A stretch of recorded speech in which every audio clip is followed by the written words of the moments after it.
Sada, kada ništa na svetu ne može vratiti dan probujelog leta, naš sjaj u travi i veličanstvenost cveta.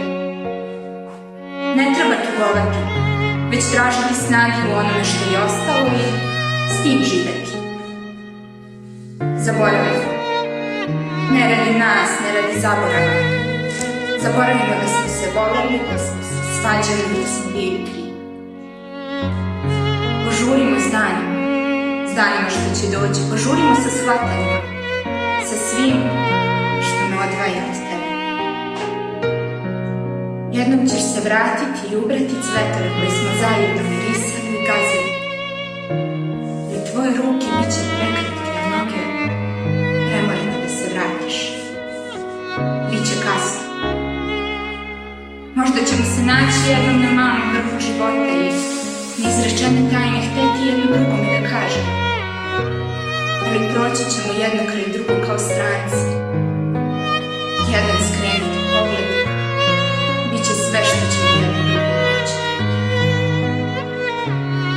Zaboravit ću oči i neću gledati zvijezde koje me na tebe neobično podsjećaju.